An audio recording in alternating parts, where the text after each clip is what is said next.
Hello guys, welcome back to my channel and enjoy this fanfic part 2. Now let's start the fanfic. Having finished 20 rounds around Konoha on his hands, Naruto went on to his next new exercise, which was vertical handstands, combined with leaf sticking exercise. After 100 repetitions, Naruto went to a nearby cave in the mountains surrounding Konoha and used his chakra to stick to the mouth of the cave using his palms and continued doing pull-ups with a fire burning beneath where he was hanging from the ceiling. This served as both an intense physical exercise as well as a chakra control exercise. Then he repeated this exercise while hanging from the ceiling using his chakra through his legs, while he pulled up his body towards the ceiling of the cave. The fire underneath him served as an encouragement to not lose his focus and also his grip on the ceiling. He had suffered a couple of burns on his back, but had immediately doused them in the cool water of the stream running just a few steps from the mouth of the cave. And then Naruto had his clone apply a burn healing salve he had brought with him, on the burns on his back. This would also make his skin tough. Naruto didn't worry much about the burn, as though it was very painful. He knew that it would heal completely in 1 or 2 days, leaving behind nothing but a scar. Naruto had observed that his healing factor had improved from where it was after the Kyuubi was extracted from him. Naruto assumed that a fair amount of his chakra had also been sealed to keep the Kyuubi's influence at bay, and with the destruction of the seal, his chakra had also been unsealed and at his use completely. His chakra flowed much more fluidly and smoothly, and he could use jutsu much more easily, without constant fluctuations caused by the Kyuubi's chakra mingling with his own and disrupting the chakra flow in his body. Then after taking a few minutes of rest, Naruto tried to walk in water using his hands, instead of his legs, while his clones worked on his normal water walking and other chakra control exercises and also practicing his kawarimi, kunai kage bunshin jutsu and the shunshin. Naruto was also working on an idea he had about overloading a shadow clone with chakra and making it explode. He had experimented with it and was very satisfied with it. It had resulted in a magnificent explosion. It truly was art. Naruto suddenly got the feeling that he had made someone very proud without meaning to. Somewhere in AIM, a blonde person dressed like a transvestite pumped his fist in the air and exclaimed, "Yosh!" Someone finally understood that art is an explosion, making his partner in crime to shake his head in exasperation. When would Deidara understand that art was eternal? Sasori wondered. Naruto decided to name his new clone variant as Bunshin Daibakua, Great Clone Explosion. Naruto felt that this would come as a nasty surprise to anyone GE was fighting with. Naruto then had set aside a couple of clones to work on the controlling the degree of explosion he wanted to be caused by the exploding clone, by regulating the chakra used. Naruto also spent a lot of time practicing to seamlessly substitute with his shadow clones which were indistinguishable from him, even to the Sharingan, as his chakra was distributed evenly among them. Naruto also had a few ideas to battle the Sharingan and the Byakugan, but he didn't have the time to work on them at present, so he made a note to get back to them as soon as he had some free time. Naruto had also managed to master the henge seamlessly. It had not been much difficult as he was already very proficient in its use. It was while mastering the sealess version of the henge that Naruto realized that his henge was solid instead of being an illusion. Naruto created a solid construct of chakra in the shape of the target of the henge around himself, thereby making it solid, but it took him 10 times the chakra required for a normal henge to pull it off. Naruto decided to keep it to himself for now, as it could be very useful in infiltration and information gathering missions. Naruto had also mastered the basic henge, which was not at all difficult after mastering his unique solid henge. Now Naruto was working on mastering the basic illusion Bunshin learned in the academy. As Naruto finished his practice for his unique version of water walking and was getting back to resuming another session of physical conditioning instead of lying about as Anko-sensei had not arrived yet, he seamlessly substituted himself with a shadow clone as he felt something about to attack him, and he was proven correct when his clone caught a kunai thrown at him and then his clone promptly substituted with a rock when the kunai turned out to be wrapped in an exploding tag. The original Naruto watched as the resulting explosion from the kunai destroyed the rock. The Naruto clone used the chakra pulse from the exploding tag as a cover to shunshin behind Anko and kick her in the back, but she turned at the last moment and caught his right leg which was about to make contact with her, but Naruto just swung his other leg at her head and she caught this too. Anko swung Naruto around by his legs and bashed him into the ground and said, "What will you do now, Gaki?" Quote. Naruto just smirked and said, "Boom." Quote. Anko's eyes widened as the Naruto in front of her suddenly exploded and though she tried to substitute away, she was caught in the explosion a little, as she didn't think that Naruto knew that move. She had a few first-degree burns on her arms and legs. Just as Anko sighed in relief at escaping the majority of the explosion, the original Naruto crashed into her from atop a tree using a chakra-enhanced double stomp to the top of head. Anko sensed him at the last moment and used both her hands to block his kick, but the impact forced her to her knees. Naruto took advantage of this and kicked her in her stomach with a triple kick combo and the blows were chakra-enhanced. Anko spit out saliva and some blood from the brutal kicks to her stomach, but she quickly recovered and suddenly disappeared and reappeared behind Naruto, aiming a kick at his head. Naruto, who sensed her, just shifted his head out of the way, and caught her leg and tried to swing her around, but she placed a palm on the ground for support and instead used the leg Naruto caught in his hands to swing Naruto around and then launched him into a tree with a brutal kick to his stomach. Naruto crashed into the tree with a thud and spit out blood from the impact. He immediately substituted out of the way of the snakes she launched at him to hold and restrain him. But Anko sensed where he was substituting to, and was waiting for him with a brutal double kick to his torso which again launched Naruto into a tree, but Naruto had cracked his head on the tree and was feeling dizzy. As Naruto fell up from the impact, he started swaying as he was not feeling very steady on his feet. Anko caught him before he could fall again. Anko checked the back of his head and said, "You got a bump on your head, kid. I think you got a concussion. It's better to get it looked at immediately, no need to give a chance for complications to occur. I am taking you to the hospital, so that Shizune can have a look at it. Concussions are nasty things to deal with. Now hold on tight, kid. I am going to carry you to the hospital. You shouldn't use the shunshin when suffering from a concussion." Saying this, Anko picked up an embarrassed Naruto in a bridal carry and slowly walked to the hospital, making sure not to jostle him, all the while Naruto was hiding his blushing red face as best as he could as his face was pressed into her chest. Seeing Naruto's blushing face, Anko just shook her head and said, "You shouldn't feel embarrassed about such a small thing, kid. What if a kunoichi you are battling with suddenly removes her top to distract you? Will you cover your eyes and turn away? She will you immediately. Remind me to train you to resist seduction after you pass your genin exam." To Naruto's relief, they finally reached the hospital, and Anko took him to Shizune's office. Shizune was just finishing up some reports and about to go and have breakfast with Naruto, when Anko entered with Naruto in her arms.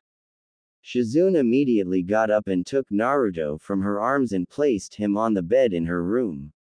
"What happened to him? He looks to be feeling dizzy," Shizune directed her question to Anko. "Well, the Gaki hit his head hard on a tree while he was sparring with me. He looks to have gotten a concussion. He was really dizzy, so I carried him here. There is a big bump on the back of his head," Anko replied. Shizune then saw that Anko also was sporting some superficial burns on her arms and legs.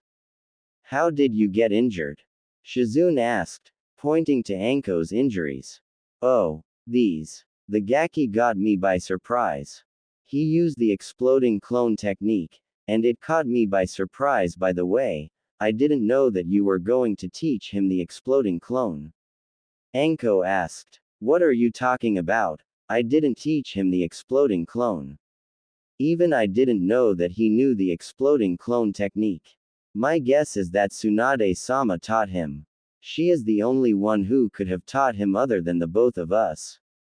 Shizune answered Anko, while healing Naruto's concussion and the bump on his head, which was bleeding a bit. Well, anyway, he caught me by surprise and got Nae with a few good blows. This is the first time in our spars that he has even landed a clean hit on me. The Gaki is improving at an incredible rate. Anyway, how is he? Anko asked, and Shizune could detect a note of pride in her voice at Naruto's progress. He should be fine. He had a slight concussion, and I would recommend him to take rest for today. His clones can train, but I don't want him to train in any physically strenuous activities today. He should be completely fine by today evening. I have currently put him to sleep using medical jutsu. He will wake up in a few hours. I will take him to his house.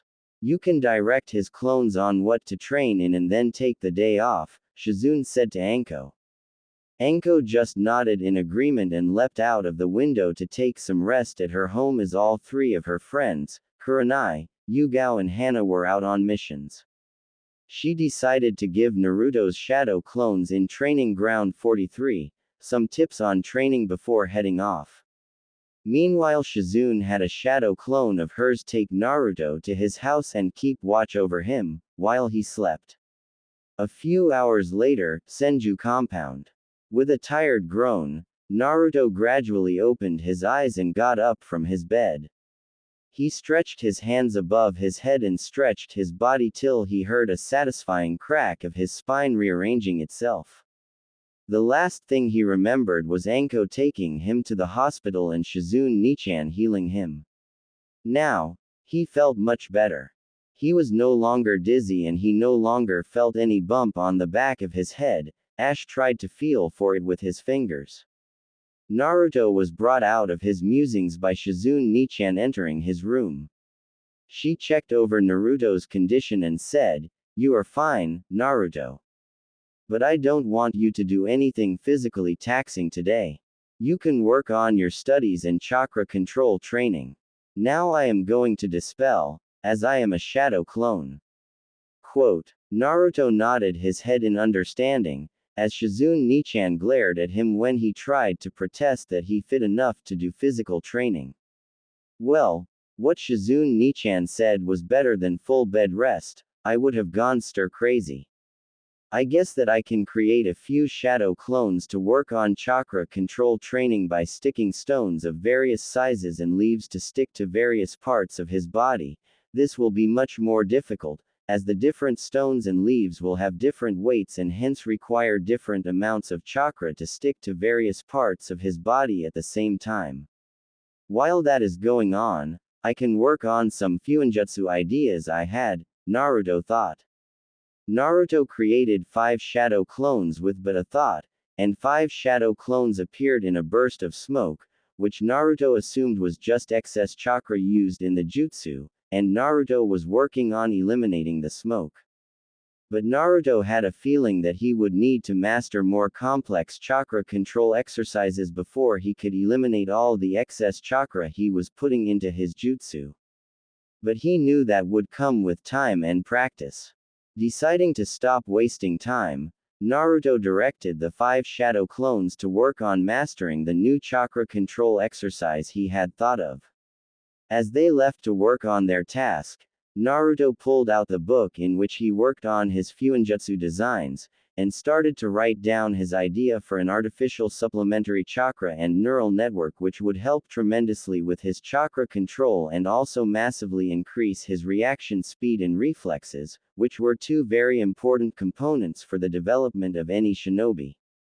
The supplementary chakra network would reduce the burden on his tenketsu to regulate his massive chakra reserves, by increasing the number of tenketsu present to regulate his chakra flow. While the supplementary neural network would function as extra nerves between the brain, spine and the various parts of the body, thereby massively increasing his reaction speed and reflexes and also increasing his senses very much. This would be like a version of the famed lightning elemental cloak of the Raikage of Kumo, which massively increases his reaction speed and strength, but Naruto's seal would only increase his reaction speed and reflexes and not his strength and speed. Naruto knew that this was going to be an extremely complex seal undertaking and would take at least a year to complete, but Naruto was determined to make it a reality. This would give him a massive edge over other shinobi. Naruto didn't intend to tell anyone about it, till he successfully accomplished it. His current studies on the human body and chakra system with Shizune Nichan in the hospital would prove to be very helpful in the development of this seal. So he was taking those studies very seriously. But Naruto needed access to higher-level Fuinjutsu books to make this seal a reality. But that would only be possible after he became a genin. So, for now Naruto just sketched some ideas that Naruto had for the design of the seal. This was something that Naruto enjoyed very much, as this was basically like puzzle solving for Naruto, something which he enjoyed very much. While Naruto had a clear idea of what he wanted to achieve, it was a constantly evolving concept, as he also wanted to incorporate a few elements into the seal which would serve as a body enhancement enchantment, which would optimize the working of all elements of a human body, like blood flow, immunity, bone density, muscle toughness, cardiac cycle, lung capacity, kidney function, etc.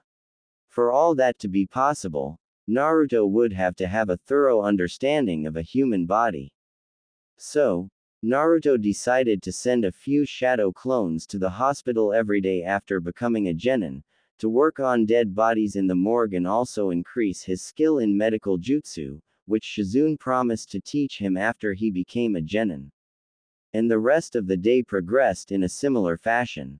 Naruto wound down his work as it became dinner time and headed to the dining room and saw that Bachan and Nichan were already there, preparing dinner. Naruto washed his hands and greeted them both, as he sat at the dining table. And as the conversation flowed between them, about how their respective days went, the topic of Naruto's injury came up. "Oi brat, how is your head injury?" Tsunade asked. "I am all right. By the time I woke up, I was all well, but Shizune Nichan wouldn't allow me to physically work out for the rest of the day," said Naruto, pouting at having to sit inside the house for hours together. "Don't pout, brat. What Shizune did was correct. Concussions are complicated things, it is always better to be shade rather than sorry when it comes to head injuries. You can complicate them very easily if you don't take proper rest." Quote. "But, anyway, what did you do for the rest of the day, while sitting in the house?" Tsunade asked. As Naruto narrated the training he had undergone that day, both Tsunade and Shizune were very impressed with his idea of using small rocks of different weights and sizes along with leaves to stick to his body using chakra while training, and using it as an advanced chakra control exercise. "Very good, Naruto. That is the sort of creative thinking one has to have. Your training and skill as a shinobi depends on how creatively you can use your skills and adapt your training to real-life situations. You should always be thinking up new ways to improve your skills, as stagnation leads to death in the ninja world," Shizune said. As everyone finished their dinner and were leaving for their respective rooms, Tsunade said, "Naruto, tomorrow you have an appointment with Inoichi in the afternoon. Don't forget and miss it. I want you to be there on time. It is very important that you come to terms with your past and get over it. It will make you stronger. You will have these sessions twice per week till Inoichi is satisfied with your progress. Do you understand?" Quote, Naruto nodded his head in agreement and then headed over to his room to continue his chakra sensing practice, while his clones worked on some ninjutsu. Next day afternoon, Inoichi's office, hospital. Inoichi Yamanaka was going through the files of the psych evaluation of all the students in the current graduation class at the academy. This was something he had wanted to be made mandatory for all students of the graduating class, but the Sandaime had not implemented it despite repeated requests from him. One of the reasons for the denial was the pressure by the civilian council, as none of the civilian-born students had the mentality to become a shinobi nowadays. For that matter, almost none of the students, even those from shinobi clans, had the proper mentality of a shinobi. For example, in the graduating class of his daughter Ino, except Shino Aburame, no one had the proper mentality of a shinobi. His daughter Ino and Sakura Haruno were hardcore fangirls. Shikamaru was a lazy. Choji was extremely shy and soft with a massive inferiority complex. Kiba was very easy to provoke and had a superiority complex. Sasuke was extremely power-hungry, had a massive superiority as well as an inferiority complex and a clear flight risk, and Naruto was ed up in the head. Naruto should not have been allowed to become a shinobi before getting proper psychiatric help. Of all of them, Naruto was the only one who was trying to better himself. Inoichi was wondering how he had allowed his daughter to become an air-headed fangirl. He knew that he had spoiled her very badly, as she was his only, had never sat her down and told her the reality of the shinobi world and the things done by a shinobi in the name of his village. His wife Himiko was a special Junin before she retired, but even she, like him, never educated Ino in the reality of the shinobi world. Ino was their only child, as he had been poisoned on a mission after Ino's birth, and he could no longer have any more children, so both him and his wife spoiled Ino rotten. Her hanging out with Sakura and other civilian girls who were all fangirls also didn't help matters. The same was the case with both Shikamaru and Choji, as both their fathers had spoiled them, just like he had done with his daughter, as both Shikaku and Choza were poisoned along with him on that mission. They had wanted to spare their children from the truth of the shinobi world and had wanted them to enjoy their childhood as long as they could. Inoichi was brought out of his musings when he heard someone knocking on his office door. He resolved to have a strict talk with Ino sometime soon, because she could die or something worse could happen to her on a mission, if she didn't start taking her shinobi training seriously. Come in, said Inoichi to the person knocking on his door. As Inoichi saw Naruto entering his office, he felt a wave of guilt crash into him. Inoichi knew who Naruto's parents were. Minato and Kushina had been close friends of his as well as with Shikaku and Choza. And while he hadn't hated or mistreated Naruto, there was a lot he could have done to better Naruto's life, but he had never lifted a finger to help him. He could have told his daughter to become friends with Naruto. He had heard many times from Ino about how Naruto was struggling with his studies. He and his wife could have helped him very easily, but they hadn't. Hell, he hadn't ever even invited the child to his house for something as simple as Ino's birthday party, where she invited everyone in her class, except Naruto. Shikaku and Choza had also acted similarly to him and had never ever lifted a single finger to help the orphaned son of Minato and Kushina, thinking the situation of coming to conflict with the civilian council over them helping Naruto to be not worth the hassle, when the three clan heads together could have fended off the civilian council easily. He could only imagine what Kushina would do to them when they died. Inoichi felt a shiver down his spine as he got a terrible vision of beautiful red-haired woman with her hair risen behind her in the form of 9 tails and golden chakra chains coming from her back, skewering him with those chains. Inoichi shook himself from his musings, deciding to do better. After making Naruto sit on a couch, he began the session of psychiatric assistance that Naruto sorely needed. So, tell me Naruto, what did you see when you were trapped in the genjutsu cast by Shizune-san? And don't worry about any sort of judgment from my side, everyone has their own fears, there is nothing to feel ashamed about. Now tell me what you saw that had you in such a state. Inoichi asked. Naruto took a fortifying breath and answered. I saw visions of all the people I care about being near death and they were blaming me for not saving them. The worst was the vision of them being by Sasuke, like the Sandame was by Orochimaru. I know that the Sandame had let Orochimaru run away when he could have him when he was caught doing illegal experiments on Konoha citizens, and then Orochimaru attacked Konoha and the Sandame. I saw Sasuke attacking Konoha along with Orochimaru and all the people I care about, all because I hesitated in landing a decisive blow on him. This fear has been tormenting me for many days now. Naruto stopped talking and took a shuddering breath as he remembered the horrifying visions he saw, but Inoichi encouraged Naruto to keep talking and tell him everything, as he knew that the only way for Naruto to heal from the psychological trauma was if he came to terms with everything that happened to him. Naruto took a shuddering breath and continued, I remembered my fight with Sasuke at the Valley of the End, and him piercing my chest with his Chidori. I remember Orochimaru arriving and stopping the Kyuubi's chakra from assisting me and then giving me his curse seal. You know, 2 times during that fight, I could have Sasuke, but I couldn't bring myself to do that. Inoichi allowed Naruto a few moments to collect his thoughts, and then asked, Naruto, may I ask why you couldn't bring yourself to Sasuke? He was a traitor after all. You yourself said that Sasuke had admitted to leaving Konoha with the Sound 4 on his own will. Quote, I couldn't bring myself to him. He might be a traitor, but the cursed seal was making him do all that. He is my friend and I gave my word to Sakura-chan that I would bring Sasuke back.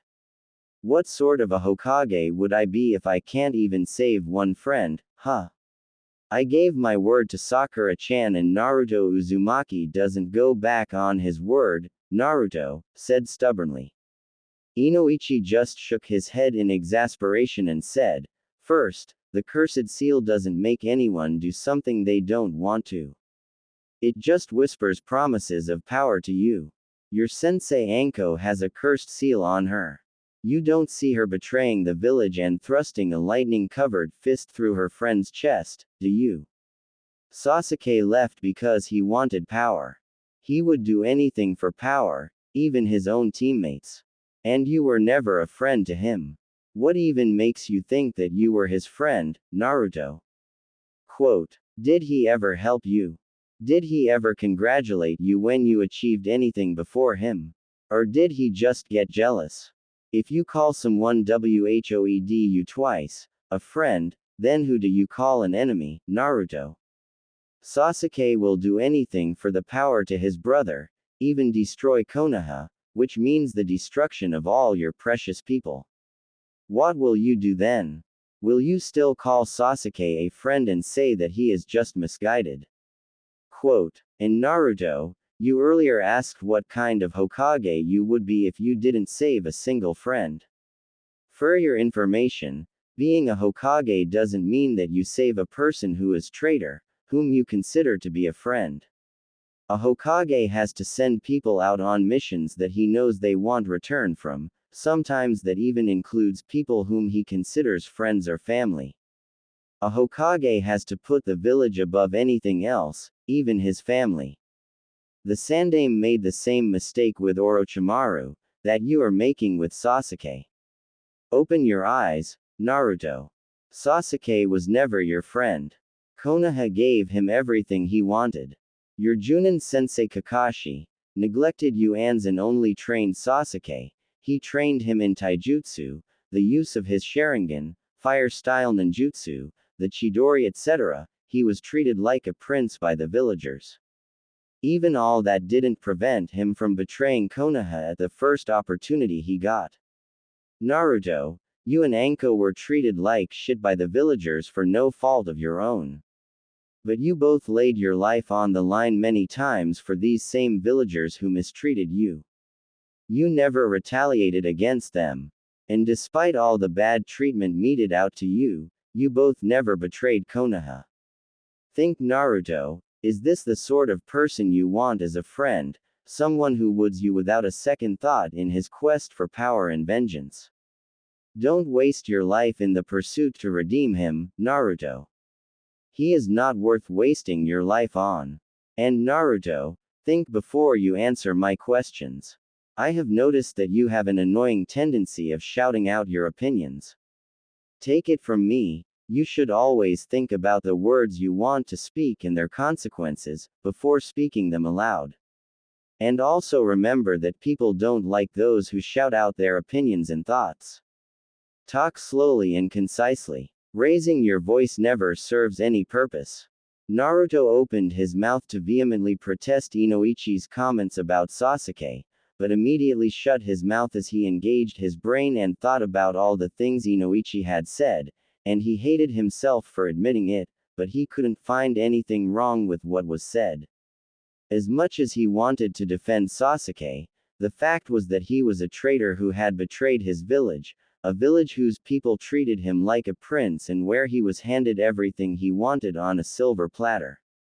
Naruto had never admitted it to anyone, but he had always been jealous of all the adoration showered on Sasuke and the times when Kakashi trained Sasuke alone, while he left Sakura and himself to work on their own, never even offering to teach them anything despite the many number of times Naruto had nearly begged him to train them. Kakashi had even ditched him during the month after the second round of the Chunin exams and had trained Sasuke during that month and had even taught him the Chidori, while he had pawned off his training to that useless pervert Ebisu, who was someone who hated Naruto due to the Biju he held within him. Even though Jiraiya had trained him during that month, it mainly consisted of making him practice the summoning jutsu on his own while he peeked on women in the hot springs.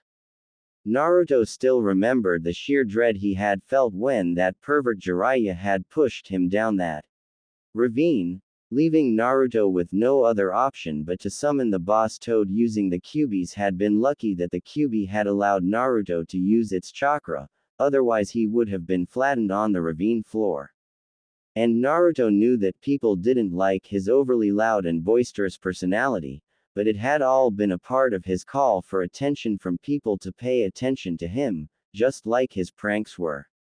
At that time he hadn't cared if the attention was positive or negative, that attention had provided respite to him from his lonely existence where his existence was ignored by everybody.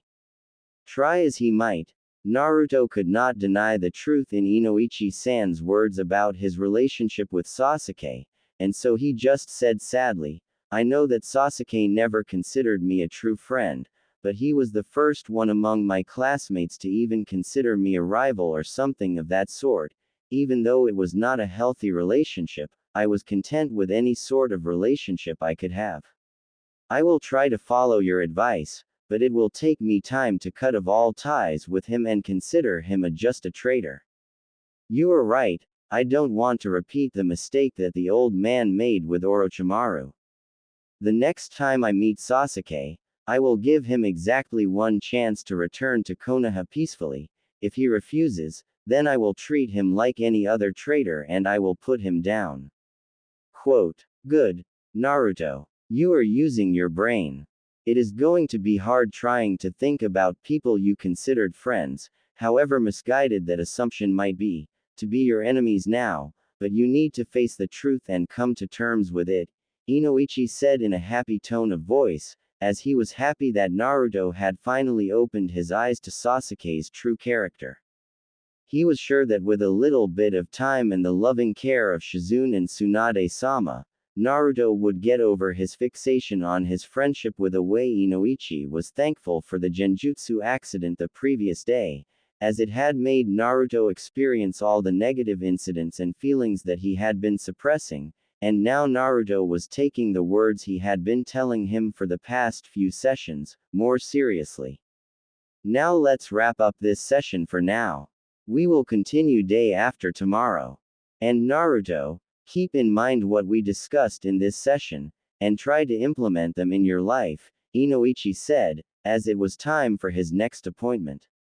Naruto bade goodbye to Inoichi-san, as he went on his way to his cave in the mountains and continued his new physical workout routine in the cave.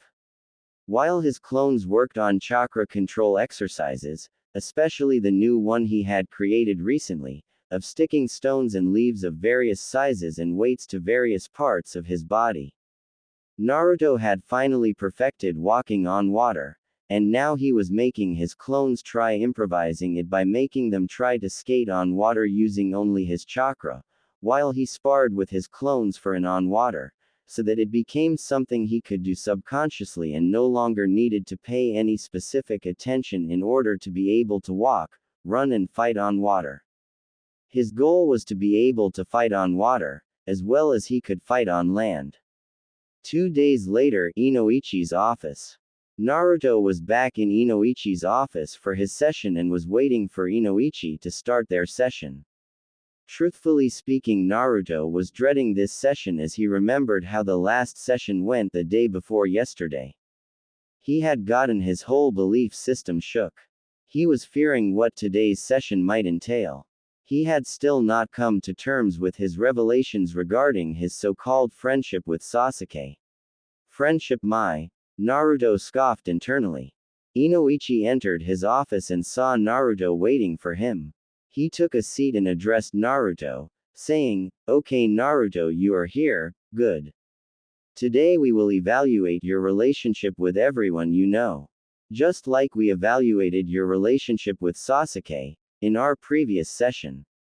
Quote, "Let's start with your relationship with your other teammate Sakura. I will ask you questions and you will give me your honest answers, and don't try to give me false answers in hopes of showing someone else as a bad person." "Okay. Then let's start this," said Inoichi. "So, how do you feel about Sakura Haruno?" asked Inoichi. Naruto immediately blurted out, "Sakura-chan is super beautiful and super nice. I love her." Quote, "Really Naruto? When was the last time she was nice to you, except when she wanted something from you? Like the time she used your liking for her to make you promise to bring back Sasuke, even though she knew that Sasuke was a traitor. Did she even inquire about how your health was when you were in the hospital?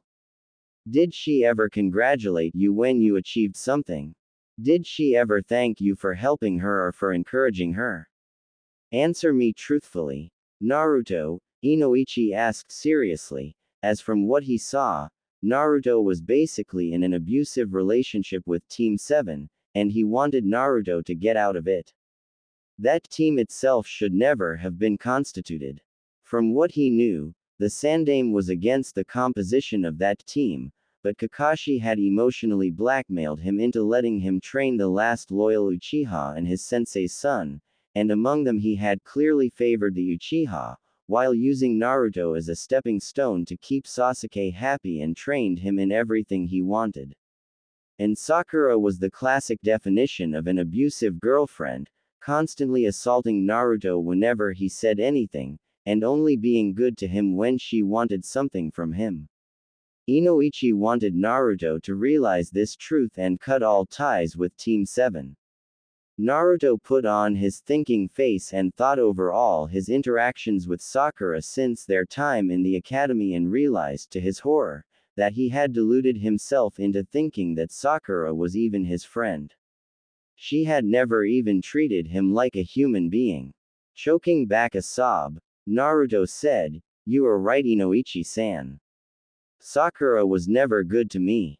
When I was on Team 7, if I ever learned anything before Sasuke, on the only occasion that Kakashi-sensei trained us as a team, instead of solely training Sasuke, which was the tree walking exercise, she would berate me saying that I was trying to look cool like Sasuke. She has never congratulated me or even wished me good luck. She never even thanked me for the number of times that I had saved her life while on missions. She even had the gall to congratulate and thank Sasuke for defeating Gaara during the invasion, when it was me who defeated Gaara and saved both Sakura and Sasuke. She hasn't even asked me how I was feeling after getting out of the hospital. She never even visited me in the hospital. It has been nearly a month since that disastrous mission, and the only time she came to see me was to tell me that we would not give up on Sasuke, and that we would bring him back. She never even inquired how I was doing. Quote, Naruto, I am glad that you finally realized the truth of your relationship with Sakura. Now, tell me, why did you start obsessing over Sakura? Quote, at first, it was because I had saved her from some bullies and she said that we were friends. This was a few days before we joined the academy, mind you. But after joining the academy, when I tried to talk to her, happy that I had a friend in my class, she refused to even talk to me, saying that her mother had told her to avoid me, saying that I was bad. I initially respected her wishes and left her alone, but when I saw her making many friends and becoming popular, I thought that if I could make a popular girl her like me, then maybe the other villagers would also eventually like me. I now know that I was foolish, but at that time I would have done almost anything to alleviate my loneliness. But, I guess to Sakura, I was just a convenient punching bag she uses to make herself feel better and nothing else, said Naruto, in a slightly depressed voice.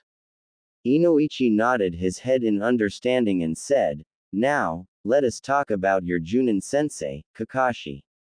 Tell me your thoughts about him. Quote, Naruto's face scrunched up in anger, as he said heatedly, I hate that man. He is no sensei of mine. The only thing he ever taught me was tree walking, in the 6 months I spent on his genin squad. I have seen him training Sasuke privately, while he utterly neglected to train me and Sakura. And while Sakura was perfectly happy to not train, I can't remember the number of times I had begged the man to train me. But he always sidestepped my request, saying that my basics were not strong, but he never tried to correct them. He taught a number of fire jutsu and also his personal creation, the Chidori, to Sasuke, who already had a clan library full of jutsu, while he didn't teach me, an orphan with no other resource other than his Junin sensei, to learn the shinobi skills, jack shit. And whenever any dispute happened on the team, he seemed to blame me for it, even though it was started by Sakura and Sasuke. He never interfered when those two were abusing me, but the moment I tried to retaliate against his precious Sasuke, I would be reprimanded by him and beaten into the ground by Sakura. Even when I qualified for the final round of the Chunin exams, he pawned me off to Ebisu for training, knowing that Ebisu hated me. That idiot Ebisu made me walk on boiling hot water, without even explaining the concept behind water walking. When Sasuke attacked with the Chidori, on the hospital rooftop after Tsunade Bachin healed him, I defended myself by forming a Rasengan in my hand. Kakashi arrived at that moment and took away Sasuke with him, while he scolded me for using the Rasengan on a comrade, and said that Jiraiya should not have taught me an A-ranked jutsu, all the while ignoring the fact that he had taught Sasuke an A-ranked assassination jutsu. I have never met a bigger hypocrite than him. He always says that those who break the rules are trash, and those who abandon their comrades are worse than trash, but seems to have no issues with abandoning his other two students and clearly favoring his precious Uchiha. The man didn't even visit me once, when I was in the hospital. As Naruto calmed down after his rant about Kakashi, and took a few calming breaths, Inoichi pondered over Naruto's words and came to the conclusion that he would have to talk to Tsunade-sama about removing Naruto from Team 7, after he passes his genin test, as it seemed to be a very unhealthy environment for Naruto.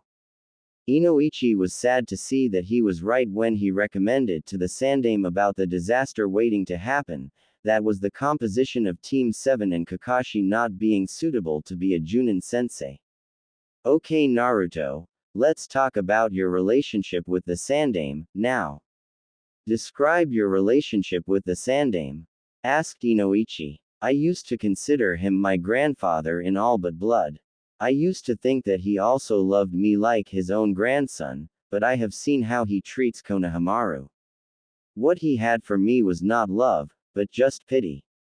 Do you know the number of times I complained to him about how the academy instructors were treating me?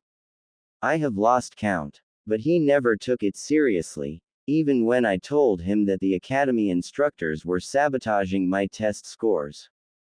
When I asked him for help in my shinobi training, he never helped me, saying that it would be favoritism if he helped me. I don't get what he was trying to say. Everyone has parents or guardians to train them outside the academy, if the academy instructors don't help them. He was the only one I had. There would have been no favoritism even if GE helped me. All clan children get outside training from their clansmen. I have even seen the Sandaime train his grandson Konohamaru. On occasion, I guess his rule of not allowing favoritism doesn't apply to his grandson, who also has an elite tutor in Ebisu who is teaching him the shinobi arts even before he has graduated from the academy. Do you know the number of times I begged him to tell me why the villagers hated me? In the end, it was a traitor who told me the truth. The Sandaime's justification for not telling me was that he wanted me to have a happy childhood. Ha! What happy childhood? Do you know that I spent an entire year living on the streets of Konoha, scavenging food from bins, just to survive, after the matron of the orphanage I used to live in had kicked me out on my 6th birthday. It was then that the Sandaime first found me and had the bright idea to let a 7-year-old child live on his own in a rundown apartment in the red light district. And I had to pay double the rent required to stay even in that shitty apartment. I had to pay double the actual price to buy anything in Konoha, and that too in the only shops that used to sell me anything, as most of the shop owners just used to kick me out. The Sandaime knew all that and he never lifted a finger to help me, saying that those were all civilian matters. He was the Hokage, damn it. Konoha is a military dictatorship. He could have easily helped me if he had the balls to do what was necessary. And then he used to act as if everything would be okay if he buyed me a few bowls of ramen a week. So, to me the Sandaime was an old man who had good intentions but didn't have the balls to help me when he could have done a lot, said Naruto. This was something that Inoichi agreed with, as he knew that the Sandaime had not done all he could have done to ensure a happy life for Naruto, but he also agreed with Naruto that in his second term as the Hokage, the Sandaime was just a tired old man who had done the best he could with all the opposition he had faced from the civilian council, which had usurped a lot of power in the aftermath of the Yondaime's death and had opposed any plans to make Naruto's life at least a little easier, and they were supported by Danzo and the two elders Homura and Kaharu, who wanted Naruto under Danzo's control. If they had pulled this bullshit during the Sandaime's first term, he would have executed them all. But he was not in a position to do anything of that sort in the aftermath of the damage done to Konoha during the Kyuubi attack. He knew that the Sandaime had genuinely considered Naruto as his grandson, but now that he thought about it, the Sandaime would never have allowed his own grandson to be treated like Naruto was treated. From there, the topic moved forward to his classmates, and it was safe to say that Naruto didn't have anything good to say about any of his classmates. They are clearly not my friends. None of them even had the decency to see how I was doing in the hospital. Not even Shikamaru, who was the team leader during the Sasuke retrieval mission, checked in on me to find out my condition. I know that he had sat outside of Choji's room for nearly an entire day, till he found out that he was out of danger. But he couldn't spare even a few minutes to visit me in the hospital. It is clear to see that he didn't consider me a friend, like I considered him. All the rookies had been discharged from the hospital before me. But none of them visited me in the hospital or even talked to me after I was discharged and was removed from the shinobi forces. None of them even offered to help me. Even Hinata spent hours together looking after Neji, a person who nearly her, but couldn't spare a few minutes to check in on me. A person who fought to avenge her even had the gall to try to insult me about my demotion from the shinobu forces. Even Lee, whom I used to respect a lot, didn't visit me, even though it was me who convinced Tsunade Bachan to come back to the village and heal him, Kakashi and Sasuke. I was the one, along with Shikamaru, who stopped Gaara from Lee, when he was in the hospital after the preliminaries after the second round. So, it is easy to say that I don't consider them my friends any longer. You know what is funny? Now that I think about it, for all that I consider them my friends, I don't remember any one of them ever inviting me to hang out with them or even invite me to their birthday parties, to which they used to invite the entire class except me.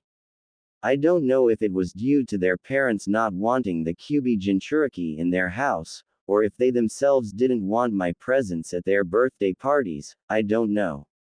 Hell, not one of them even used to want their lunch with me. You won't believe the number of times I had cried myself to sleep, thinking about the times all my classmates used to spend time together with each other while playing or just hanging out, while I was always excluded from everything and treated like a leper. If these people are supposed to be my friends, then I don't know what enemies look like. They are fellow Konoha shinobi to me, nothing more, said Naruto with a sneer on his face, at the very thought of his so-called friends. Inoichi felt a little uncomfortable at this admission of Naruto, as his daughter was also one of those classmates whose behavior Naruto had just described. Moving on, Naruto, I want you to describe your relationship with Tsunade-sama and Shizune-san. Quote, well, Tsunade Bachan is like what I always imagined my mother would be like. She would have loved me dearly but would also have kicked me if I did something idiotic. You know, Tsunade Bachan and Shizune Nichan are two people who have always been honest with me, from the moment I met them. They have done more for me in the past few months I have known them, than most people have during my entire life. Those two people are my family.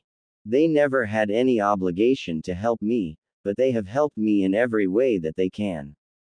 Shizune Nichan is my elder sister, that is all there is to say about that relationship.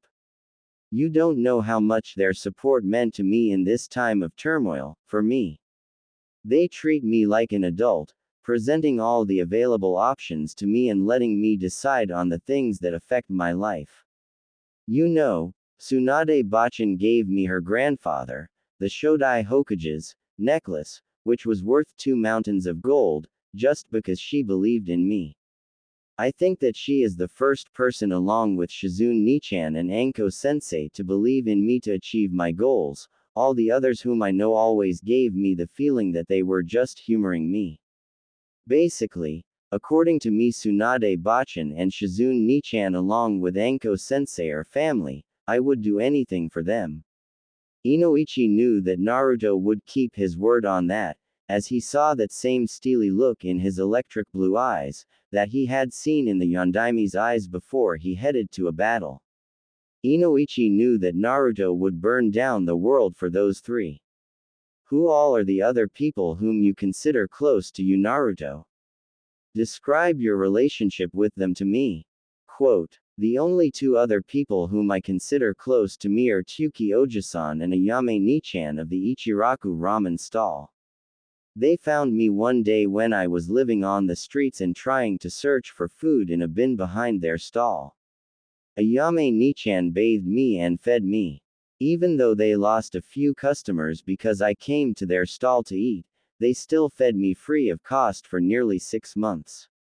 When I tried to leave so that they would not lose income, they just said that helping an innocent harmless child was worth a lot more than some money to them. They fed me a lot of times free of cost even after the Sandame gave me an apartment and an allowance, as I had to buy groceries at nearly double the cost from the few shops that sold goods to me. I don't think that I will ever be able to repay my debt to them. Where the whole village saw a demon getting its just desserts, they both saw an innocent little boy struggling to survive on the streets. Those both are my family. I also used to have a friend whom I used to call Tenny, in the orphanage. But, she was adopted a few days before the orphanage matron kicked me out. She was my first and only friend in the orphanage. She used to play with me and spend time with me, despite the warnings of the matron for all the children to stay away from me. I haven't seen her. Fact, I can no longer remember her face and voice clearly. It has been nearly 8 years since I last saw her, said Naruto in a wistful tone. He still fondly remembered the shenanigans he and Tenny used to get up to in the orphanage. Usually Tenny was the one who used to drag him along on her shenanigans, but the matron of the orphanage only used to punish him if they were caught. But Naruto never minded that, as in his mind playing and spending time with his first and only friend was worth any punishment given to him by the matron. And, what about Iruka, Naruto? I thought that you were close to him, asked Inoichi. Iruka treated me just like the other teachers, till my final year in the academy. He never noticed the other teachers screwing me over, including his assistant Mizuki. Even after he started treating me like any other student, he never helped me with my studies, only ever saying that I needed to work harder. He never helped me outside class, saying that it would be favoritism. He only ever saw me as Adobe with potential, said Naruto, making air quotes in the air at the word potential. He acted like he deserved a reward for treating me like a human. Me something Inoichi-san, would you respect someone for treating you like a human being? Asked Naruto. Inoichi nodded his head in agreement at Naruto's assessment of his relationship with Iruka. But he made a note of the friend in the orphanage that Naruto mentioned. Our noted down her name to search through the adoption records to see if he could locate her. It would do Naruto good to have another friend in his life. Inoichi saw the clock on the wall and said, "Sorry Naruto, but that's all for this session. I have to go to the Anbu headquarters. I have some work to do. Now I have something for you to do. I want you to maintain a diary, and write all about your day, every day in that diary. And everything you write should be truthful. It will help you to come to terms with whatever happened to you on that day, as you write about it and analyze that event thoroughly. Now, you can go. We will meet again after your Genin exam." Quote. Naruto bade his goodbye and exited the office, glad that the session was over, as it had been very emotionally draining, for he was very glad to get all his thoughts out there. Instead of agonizing over them himself, it was still emotionally draining to realize that the number of people who genuinely care about you can be counted on one hand. Well, at least he was feeling much better emotionally than he had been in some time since the time he had woken up in the hospital after the Sasuke retrieval mission. Naruto went to his personal training grounds in the hills, and went about his physical conditioning, as the intense physical activity would calm down his raging thoughts and give him focus. The rest of the day passed in similar fashion, with him working on the physical side of things, while his shadow clones worked on his studies, ninjutsu and chakra control. 1 week later, training ground 44. Naruto leapt into the air to avoid a sweeping kick from Anko and launched a kunai at her and made a single handseal and intoned kunai cage bunshin, making the single kunai multiply into 40 kunai. Anko exhaled a mighty gust of wind, scattering the kunai launched at her, and then launched a fireball at Naruto. Naruto instinctively substituted with a rock behind Anko and launched a kick at her spine, which she caught and tried to bash Naruto into the ground using that leg. But Naruto simply swung his other leg and delivered a sideways kick to her midsection, making her grunt in discomfort. Anko launched a few snakes from her sleeves at Naruto, and they squeezed him hard, only for him to burst into smoke, revealing him to be a clone. Anko suddenly tilted her head to the side, narrowly dodging a perfect Konoha senpu to her head, revealing Naruto, who immediately shunshined behind her and attempted to cut the back of her knees with a kunai. He succeeded, but it turned out that the Anko whom he was fighting was also a shadow clone. Taking Naruto's surprise as an opportunity, Anko suddenly appeared behind Naruto at her full speed and caught his head in a chokehold, only for him to burst into an explosion, carrying Anko away and making her crash hard into a tree. The original Naruto appeared from behind a tree and approached the dying Anko to make sure that she was alright, but suddenly found himself neck deep in the ground. With a kunai at his, looked closely and saw that Anko was only slightly injured and had used his concern for her against him. In his haste to make sure that she was alright, he had not used his sensory ability to check for any more clones waiting in ambush and had fallen for a trap. The real Anko casually rose from the place where she was play-acting Kikashi was severely injured and walked towards the restrained Naruto and said, "And that, Naruto, is another lesson that you should always remember. Don't let your heart make decisions in a battle.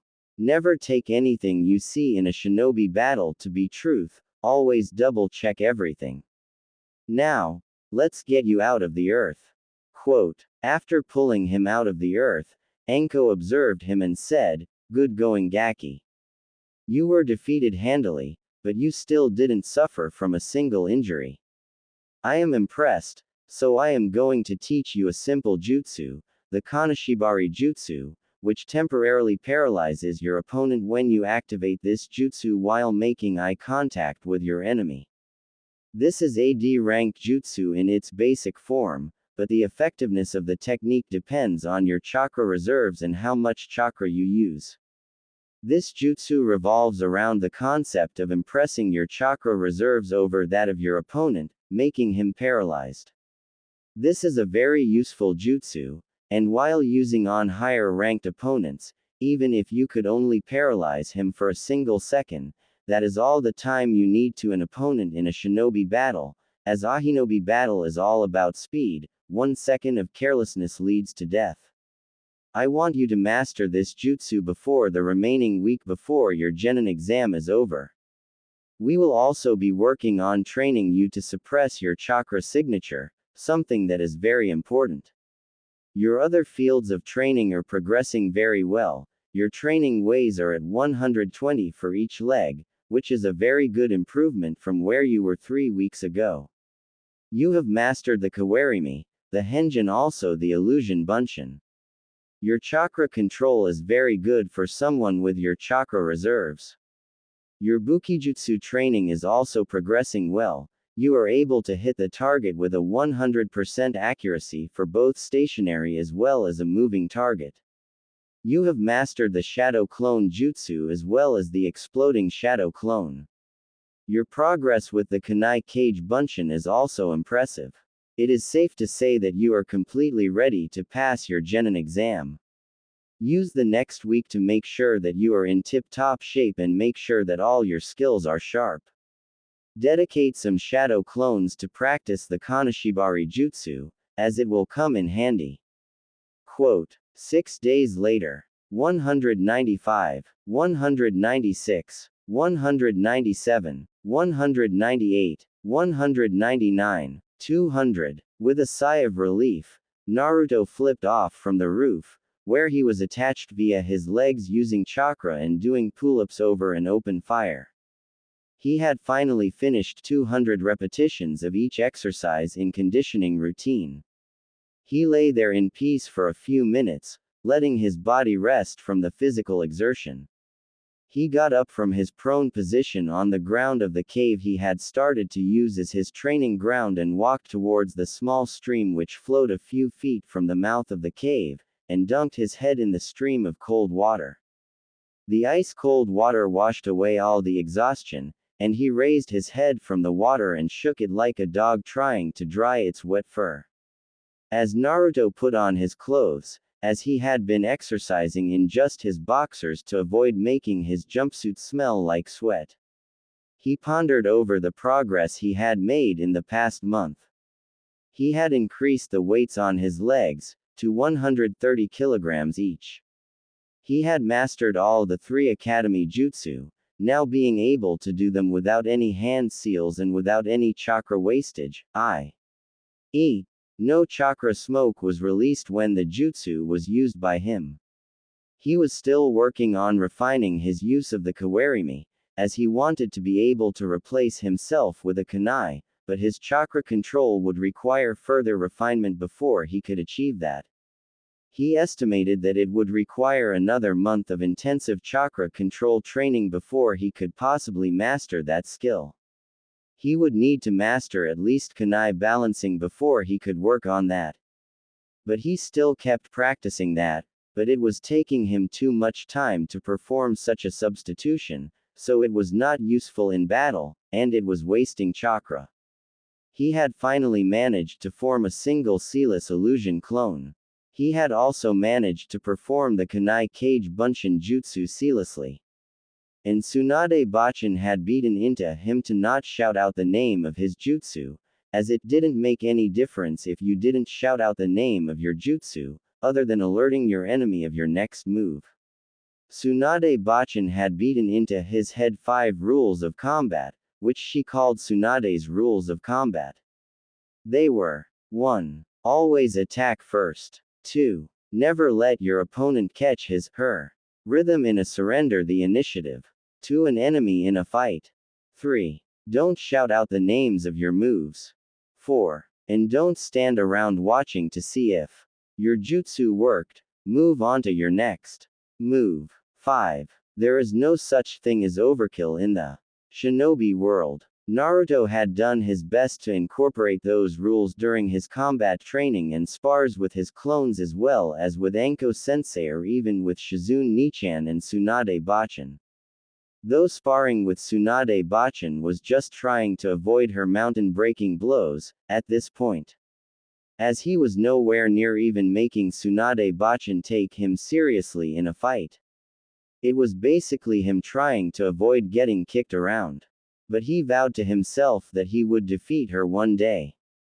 It was a great goal to work towards.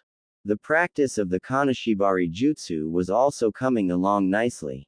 Anko-sensei had him working on it on the animals on the Forest of Death. According to her, he could successfully use it on any genin level opponent. He was still trying to improve its usage. As far as genjutsu detection was concerned, he could now immediately detect a genjutsu being cast on him and could dispel any genjutsu below B rank with ease.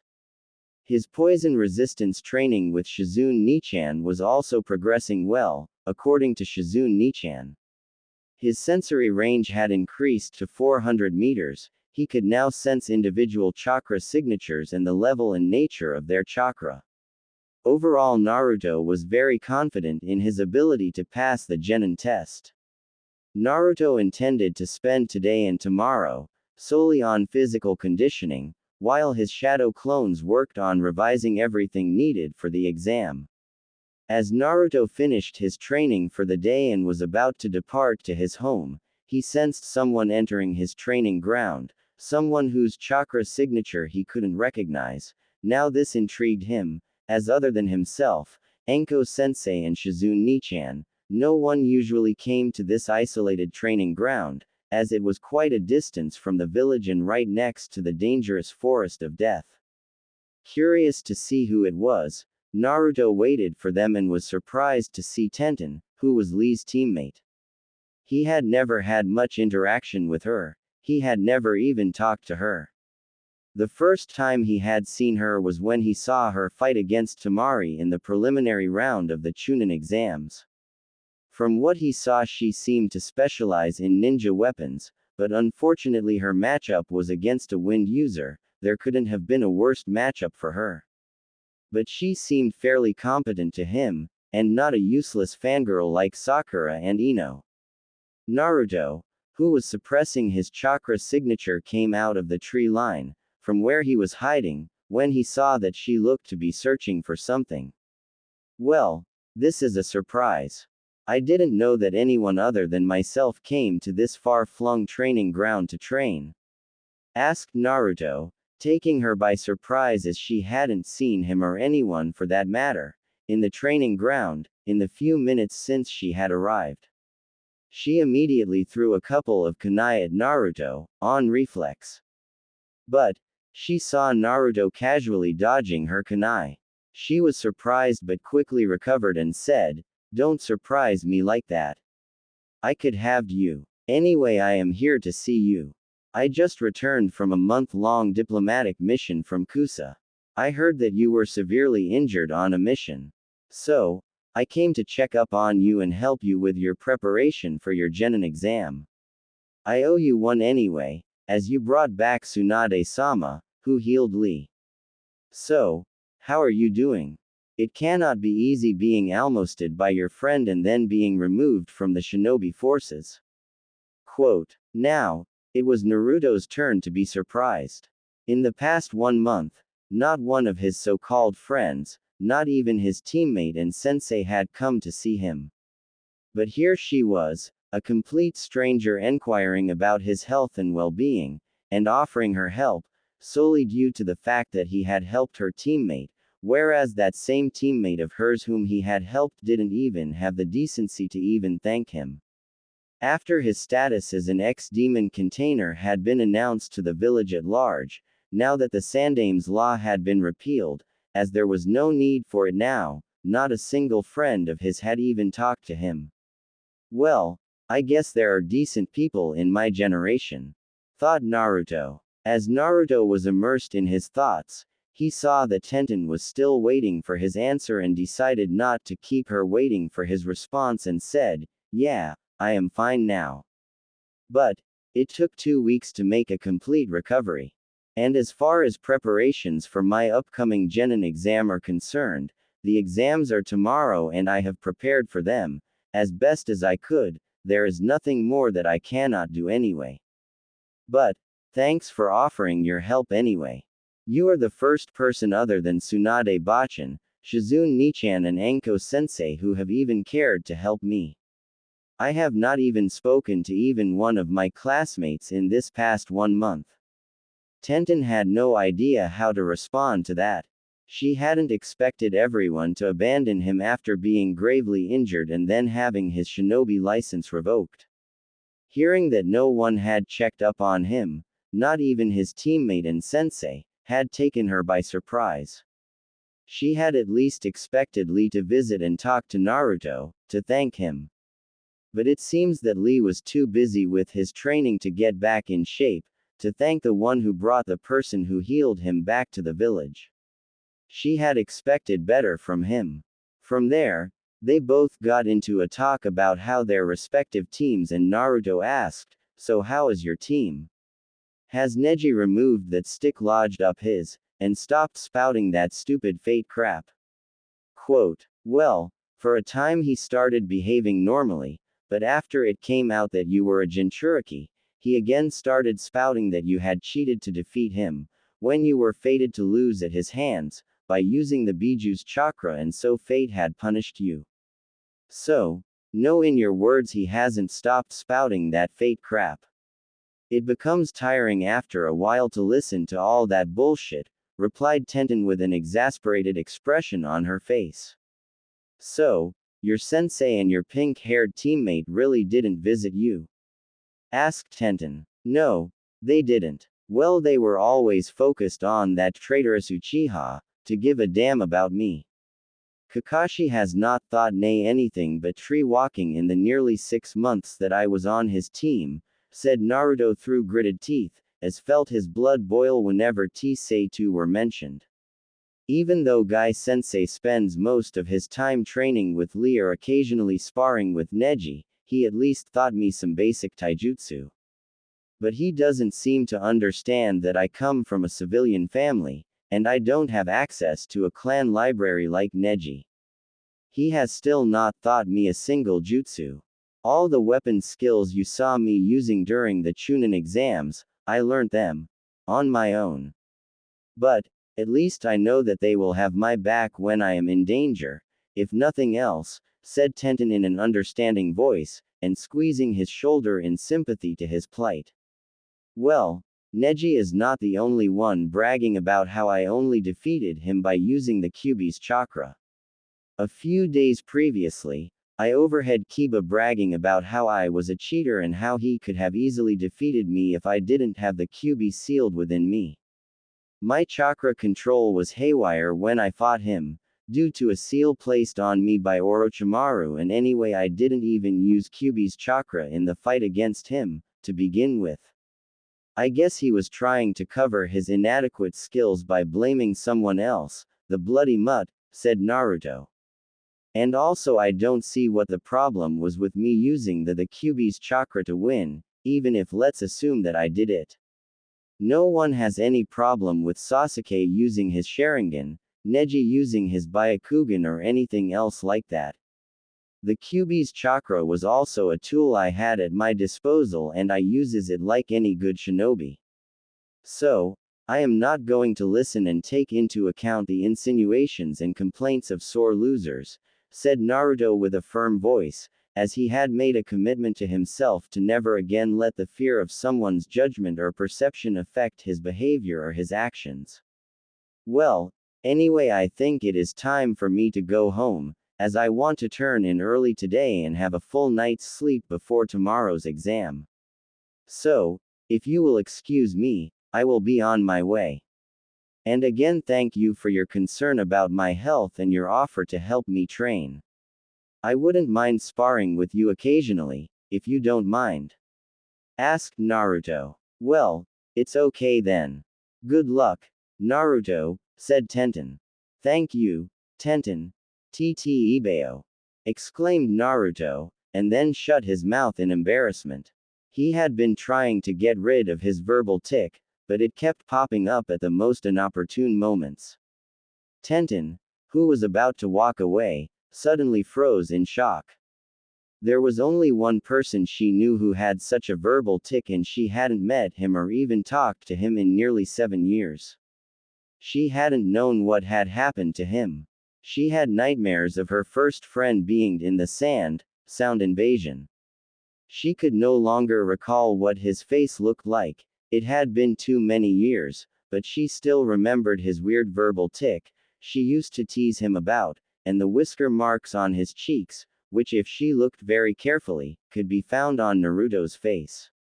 With a tentative voice full of hope, she called out, "Whiskers, is that you?" Using the name she used to call her friend by.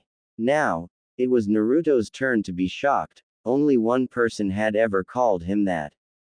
Slowly turning around to face her, he asked with tears shimmering in his eyes, "Panda-chan." He really hoped that he had finally found his friend after so many years. When he had almost given up hope of ever finding her, he could no longer remember how her face even looked like, he only had a recollection of some faint fond memories with her in the orphanage. Naruto found himself tackled by a crying brunette. He took a step back to keep himself from falling down from the impact, and his hands automatically rose to curl around the crying brunette who was hugging the stuffing out of him. Naruto simply hugged her back tightly, reveling in the feeling of finding her after all these years. He rubbed her back soothingly, just like Shizune Nichan did to him when he was distressed. It took him a few minutes, but he finally managed to calm her down. What followed was them talking about their lives after leaving the orphanage. When Tenten heard all about what had befallen Naruto after she had gotten adopted from the orphanage, it made her blood boil, and when she heard how his teammates treated him, she made up her mind to give that pink-haired bitch he called his teammate a piece of her mind when she next met her. When Naruto saw her cursing his teammates and sensei, he decided to take her mind of that and said, "No wonder you are so good with weapons. Even when we were little, you had an unhealthy fascination with sharp objects and a very good aim," remembering her fascination with knives and her awfully good aim when she had hit 3 older boys who were bullying him, with small rocks right in the forehead. After a while, Naruto decided to wrap up their reunion and head home as he wanted to turn in early today. So, they wrapped up their unplanned reunion with great reluctance and they went their separate ways, with a promise to meet the next day after his genin exam. As Naruto got out of the shower and put on his orange jumpsuit, he centered his thoughts and brought himself out of the events of the previous day. He had still not come to terms with finding his friend after these many years, so he had not told anyone about the events. But, he decided to shove those thoughts to the back of his mind as he had more important things to focus his attention on. After he wrapped some linen bandages around his palms and putting on his sandals, Naruto quickly had the light breakfast that Shizune Nichan had laid out for him and took off for the Hokage's training ground. As Naruto reached there, he found Shizune Nichan waiting for him. "Good, you're here, Naruto. We will be having your test in the academy. Since it is a weekend, there will be no students present. And we can have all aspects of your test at one place. So let's go," Shizune said and placed a hand on his shoulder and used a shunshin to take them both to the academy. He found Iruka waiting for him in his ILD classroom. He was immediately handed a test paper and he sat at a bench and got to work on solving it. The questions were quite easy, much to Naruto's relief. That eased his nerves. The questions were basically like, who was the first Hokage of Konoha? What were the famous jutsu of the Yondaime Hokage? What was the second Hokage famous for? Whom did the first Hokage fight with at the Valley of the End? What are the 5 basic elemental chakra natures? Name 5 minor shinobi villages. What are Suna shinobi famous for? What are Aim shinobi famous for? Who gave the title of the Sannin to the 3 Sannin? How many Biju are there? What was the Kekkei Genkei of the first Hokage? And things like that. The history part was easy enough, and the science and maths part took a while to solve, but Naruto didn't have any problem solving them. He was sure that he had scored a perfect score on his theory test. It was not something that Naruto had ever thought would happen. Naruto handed over his paper to Iruka and headed over to the sparring grounds at the back of the academy, for the next part of his test. He only had to wait for about 10 minutes, before Iruka came out after correcting his test paper. And from the happy expression on Iruka's face, Naruto knew that he had done well. Iruka then took Naruto to the practice range and tested Naruto's Bukijutsu, and Naruto managed to hit all 10 targets in the bullseye and even hit the vital spots on each dummy for bonus marks. He received full marks for both kunai as well as shuriken throwing. Naruto didn't find it that difficult as he had mastered throwing kunai and shuriken at stationary targets, and was currently working on his aim with moving targets.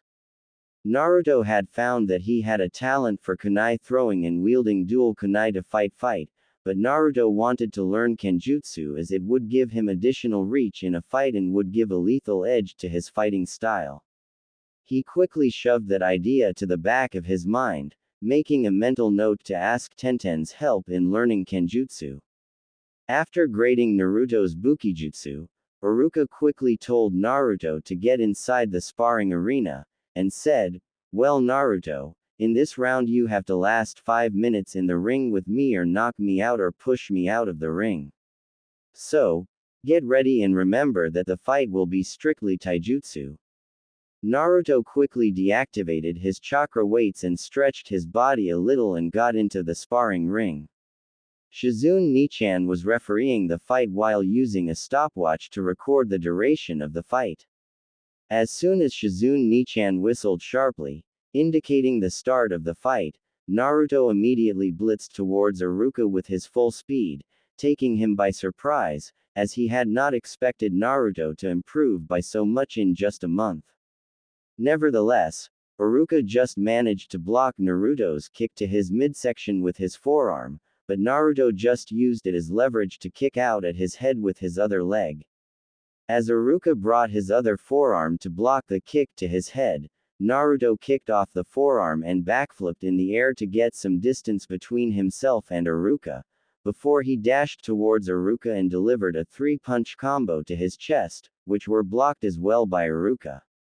Seeing that none of his moves were working, Naruto decided to use a trick that Anko-sensei had used on him and attacked Iruka with a kick to his kidneys, which Iruka blocked.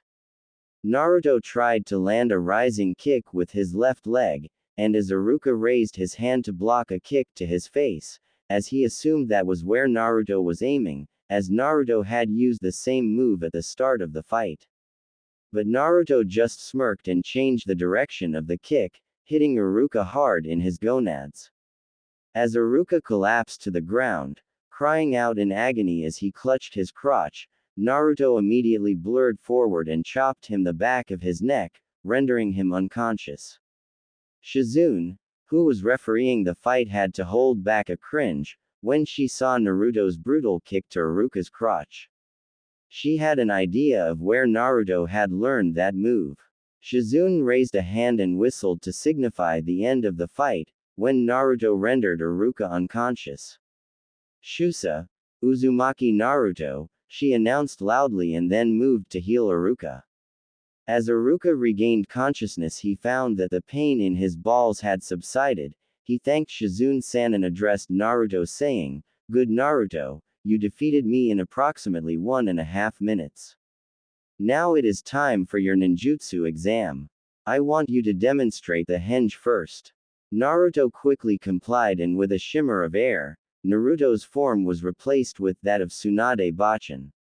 Iruka inspected Naruto's transformed form and said, "Good Naruto, it was perfect.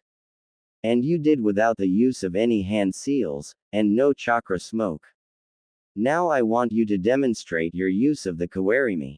Naruto was replaced by a log of wood, without any prior warning, taking Iruka by surprise with Naruto's expertise with the Kawarimi jutsu. "Very well done, Naruto. Now I want you to demonstrate the clone jutsu," asked Iruka. And Naruto simply used a single hand seal, and 5 illusionary clones appeared around him, with a shimmer of air. Iruka marked down Naruto's success in the test and said, "You have passed comfortably, Naruto. Now you can head over to Hokage-sama's office to await your results. And congratulations on your success, Naruto. I am proud of you." Naruto embarrassedly scratched the back of his head. He was still not used to praise from anybody. But he quickly recovered his composure and said, "Thank you, Iruka-sensei, but most of the credit goes to Shizune-chan and Anko-sensei. They were the ones who guided me and made my improvement possible. Now, I have to go and meet Tsunade Bachin, so if you will excuse us." Saying this, Naruto and Shizune left for the Hokage's office. Hokage's office, Tsunade. To say Tsunade was impressed with Naruto's progress was an understatement. She had expected him to pass the test, but she never expected him to defeat Iruka. Even though it was not a fair fight, but that was the point, shinobi didn't fight fairly. Naruto seemed to have learned this lesson well from Anko. He seemed to try to exploit every move of his enemy to his maximum benefit, and his taijutsu style was based around targeting the soft spots of his enemy like the throat, the 8 vital spots and crotch. He seemed to exploit every mistake made by his enemy and make him pay the price for the mistake. Tsunade was very impressed. Now she had the task of deciding where to place him. There was no way she was going to place him back in Team 7, that was a disaster waiting to happen. She had to place him in the reserves or let a Junin take him as an apprentice. Placing him in the reserves would allow him time to work on his skills, while at the same time making him work with various teams, allowing him to acclimatize himself to working with various kinds of people. Whereas allowing someone to take him as an apprentice, allowing Naruto to get exclusive training from his sensei. She decided to hear Naruto's opinion on that, before taking a decision. But Tsunade couldn't train him as her apprentice, despite however much she wished to, as she was already training Sakura, but that didn't mean that she wouldn't help with his training. Tsunade was shook out of her inner musings when her office door burst open and a blonde blur rushed inside and hugged her tightly. Tsunade chuckled to herself and hugged her blonde baka tightly. "So, I take it from your reaction that you passed your evaluation, Naruto. And I guess that you are happy?" asked Tsunade with a knowing smirk on her face, as she extricated herself from his embrace. "You bet, Bachin," exclaimed Naruto with a beaming smile on his face. He was really pumped up at successfully rejoining the shinobi forces. Tsunade smiled slightly at Naruto's infectious happiness, and laid out Naruto's options before him and asked, "So, what option do you prefer, Naruto?" As Naruto was going over the various pros and cons of joining the reserves or becoming an apprentice to a Junin, Shizune offered an alternative. "Tsunade-sama, I would like to take Naruto as my apprentice. I can train him in the village, while he can alternate between different teams to perform missions out of the village, when I am busy at the hospital and can't take him with me on missions.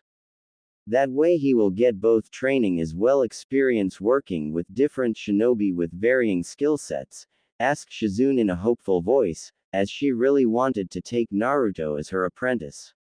She had really enjoyed being a teacher to Naruto over this past month. Tsunade mulled over Shizune's words and had to admit that it was the best option that she could think of. She addressed Naruto asking, "What do you say, Naruto? Is this arrangement agreeable to you?"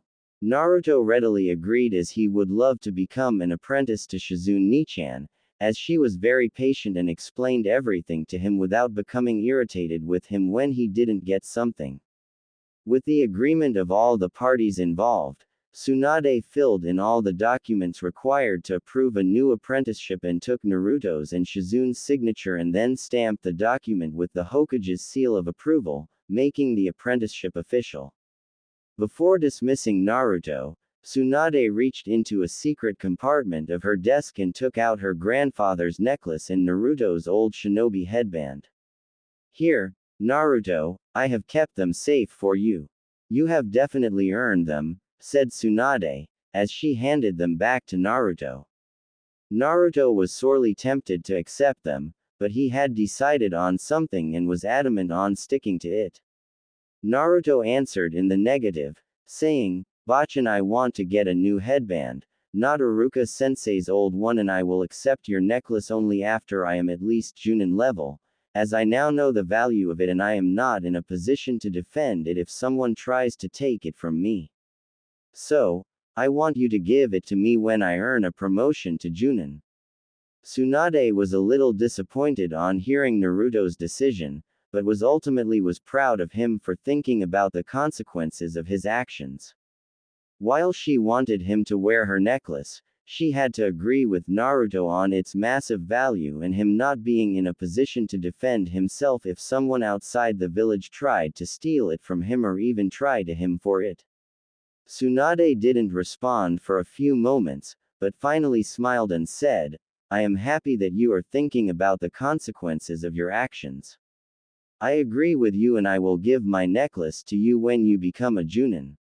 Now, go and continue your shinobi training for today. I believe that Anko is waiting for you." Naruto happily bid her and Shizune goodbye and went to his usual training ground to continue his training, as he knew that now was the time to redouble his efforts in training, as he would have less time to dedicate to training, as he would also have to perform missions, now that he was reinstated as a shinobi. As soon as Naruto entered training ground 43, he immediately swayed to his left, deftly avoiding a kick to his midsection from Anko, and he retaliated by blowing up.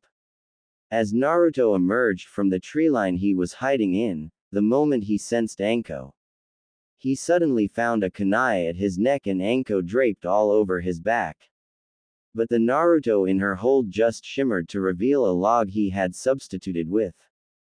Anko just chuckled at Naruto's perfect use of the kawarimi and suddenly turned around and blew a massive gust of wind, knocking away the 50 kunai Naruto had launched at her using the kunai cage bunshin jutsu. What followed was a furious bout of taijutsu, as Naruto mostly trying to avoid and anticipate Anko's movements, as he noticed that she was fighting him at a much higher level of speed than ever before, and trying to avoid being beaten to a pulp was all he could do, as he couldn't even follow most of her movements. It was like watching Lee's fight with Gaara during the Chunin exams. Naruto found himself massively outclassed. He tried to trick her by substituting with a few exploding shadow clones of his, but she seemed to anticipate all his moves, and by the end of their spar, Naruto found himself on the ground with his entire body feeling like a giant bruise. As Naruto slowly regained his breath, he gingerly raised his head and asked a smug-looking Anko who didn't look like she had even broken a sweat, "What was that thrashing you gave me supposed to prove, Anko-sensei?" Quote. Anko just smirked at him and said, "That was to make sure that you didn't get a big head after passing your exam. You have a very long way to go before you reach my level. And by the way, that move you pulled on Iruka was beautifully done. And from now on, whenever we both are free, I am going to train you intensively, as now that you are a genin, I can teach you ninjutsu, which is something you sorely lack." Quote. Saying that, she threw 2 scrolls at him. "Those are the jutsu scrolls for the Great Fireball Jutsu and the Earth Wall Jutsu. Those are good, useful and simple jutsu to know for your level. I expect you to have mastered them by the end of the week. For the next month you will be doing D-rank missions, so I want you to make your clones complete those missions while you focus on your training. Increase the intensity of your physical training and also devote Son clones to learning the elemental ninjutsu that I gave you. There are also some tips in the scrolls one gave you on how to safely and correctly mold fire and earth-natured chakra, especially fire-natured chakra, which is very volatile if you don't mold it properly. There are also elemental transformation exercises in those scrolls for both fire and earth, which is something that usually Junins work on, but as you have those shadow clones, I want to see if you can manage to master the nature transformation exercises, as it will greatly improve your elemental ninjutsu. I will be out of the village on a mission for the next week. By the time I return, I want to see that you have mastered those 2 jutsu I gave you. Now scram and get on with your training," Anko said, and departed the village on her mission to the land of grass to retrieve some rare poisonous plants which grew there and were used in the preparation of various poisons as well as medicines. As soon as Naruto sensed that Anko had really left, he whooped in joy at finally getting to learn elemental ninjutsu. He immediately assigned 10 clones to work on the 2 jutsu scrolls Anko had left him. 5 clones were dedicated to each jutsu. And while his shadow clones were working on the elemental jutsu, Naruto worked on completing his physical training routine for the day, and then he himself worked on the 2 elemental jutsu, while some more shadow clones worked on his chakra control. As Naruto was winding down his training for the day, he sensed Tenten's chakra signature approaching his training ground and immediately tied the new Hittite that Tsunade Bachin had given him to his forehead. Tenten had finally managed to free herself from the training maniacs, her teammate Lee and her sensei Guy. She immediately set out to training ground 43 to find out how Naruto had fared in his genin evaluation test, and her question was answered when she saw the brand new Hittite on Naruto's forehead. She immediately rushed towards him and hugged him tightly, saying, "Congrats, Naruto. You did it. I can see that you passed, but how did the exam go?" Quote. And Tenten was impressed with Naruto's performance and improvement in the span of just 1 month. As they were leaving for their homes, Naruto suddenly remembered something and asked Tenten, "Hey Tenten, would you mind helping me learn Kenjutsu? It will be very useful to end fights as quickly as possible, and it will also give me additional reach while fighting bigger opponents than me." Quote. Tenten agreed immediately, as she was happy to help Naruto, and this would also give her a sparring partner to practice her own Kenjutsu. And Tenten agreed to meet you up with him every morning. She was in Konoha at the same training ground, early in the morning. Agreeing to this, they both returned to their respective homes. As soon as Naruto returned home, he took a long soothing hot shower and went to the dining room to find a veritable feast laid out for him, and that included ramen, which he was glad for, as he hasn't eaten even a single bowl of ramen for the past month, according to Shizune's instructions regarding his diet. And while Naruto knew that Shizune was right, and he had even grown a couple of inches in height by following a correct balanced diet and rigorous exercise routine, he was more than happy to again sample the food of gods. Seeing Naruto's delighted expression at the sight of the food, Shizune just chuckled and said, "Well, what are you waiting for, Naruto? Don't just stand there, looking at the food, sit down and dig in. This is a celebration for you passing your exam after all." Naruto quickly sat down and dug into the dishes. After a large satisfactory meal, Shizune laid down Naruto's schedule from the next day as his official apprentice. He would continue with his training schedule as usual, but would have to send 5 shadow clones to the hospital to learn and practice Iryojutsu from Shizune. She would assign the next level of chakra control exercises to them, now that he had mastered the water walking exercise and its variants like walking on water against the flow of water, walking on slippery ice, water skating, etc. After his chakra control had reached the required level for a combat medic, she would teach him more medical jutsu. Also, tomorrow morning we are going shopping, Naruto. I won't have any apprentice of mine wearing that orange eyesore of yours, Shizune said sternly. Naruto just nodded his head in agreement as he knew that there was no use in arguing with her, and he also acknowledged that orange was not a good color to wear for a shinobi. And anyway, his orange jumpsuits were beginning to become tight on his new physique. Naruto, our goal for the next 6 months is to make you strong enough to blow through the next Chunin exams in Kumo, where you will be participating alone and without a team. There will be participants from all major hidden villages except Kiri, which is going through a civil war. I want you to become strong enough to crush the competition, so that we can send out the message that Konoha is still strong, as the other villages have taken to testing our boundaries under the assumption that Konoha has become weak after the Kyuubi rampage and the recent invasion by Sand and Sound and the death of the Sandaime. So I will be working you down to the bone to get you to that level. And if you win the Chunin exams, then your promotion to Chunin is confirmed and not even the civilian council can raise a fuss about it. So, what do you say, Naruto? Are you ready to accomplish the task I have for you? Asked Tsunade. Naruto was overwhelmed by their confidence in his ability and could only nod his head in agreement, as he felt his voice becoming choked with emotion. He was determined to justify their confidence in him and blow away all the competition. With that, everyone departed to complete their day's work, and Naruto went to his room to get started on the Fuinjutsu book written by Mito Uzumaki, that Tsunade had given him as a gift for performing well in the test. According to Tsunade Bachan, the book contained 10 levels, and only after one had passed a test at the end of each level with 100% correct answers, you could advance to the next level. From what he had learned from Tsunade Bachan, Mito Uzumaki was the wife of the Shidaime Hokage and was apparently the greatest seal master till date. Naruto Gad cried when Tsunade Bachan had taught him the history of the Uzumaki clan and their specialty and the cause of their destruction.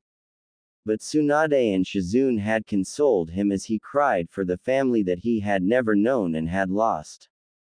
That was what had started his fascination with Fuinjutsu, as a fire was lit in him to become a Fuinjutsu master and make his ancestors proud. Amegakure, literally meaning the land hidden by rain, was a small but highly industrialized shinobi village located in the land of rain, Aim no Kuni. Its architecture was mainly composed of rows of metallic skyscrapers rising high into the sky with road ducts connected to them and power lines going through them. It rained 24/7 in Amegakure, leading to the presence of a depressed feeling over the entire village. The shinobi of AIM were mostly experts in genjutsu and poisons and were mostly Suiton users. Located between 3 great shinobi villages, it became a battleground for those villages during both the Second and Third Shinobi World Wars, but no one had ever managed to conquer this village, due to one person. And that person was Hanzo of the Salamander, the cage of Amegakure. Amegakure, the land of Salamander Hanzo. The man who had single-handedly slaughtered 3 platoons of Konoha Junin and defeated the students of the Sandaime Hokage and spared their lives, giving them the title of Sanin for impressing him in battle. Hanzo had kept AIM safe, single-handedly through 3 shinobi world wars. He was a monster of a shinobi, the last remnant of the era of the warring clans. As he lay dying in the ever-present rain in the land of rain, with a black rod piercing his right lung, he looked at the 6 individuals who called themselves Pain, as they descended from the sky towards him. No matter how many times he had defeated those bodies, they always seemed to come back to fight him. He suspected that one of those 6 bodies had the ability to heal or revive the other bodies, as each body seemed to have a different ability, but he was too tired and too injured to act on his suspicions. He had already dispelled his personal summon Ibuse, who was heavily injured, as he didn't want Ibuse to die along with him. He had come to terms with his impending death, but he was definitely not scared of death. It had been a long time coming. He was nowhere near his best. In his prime he could have defeated this upstart Pain.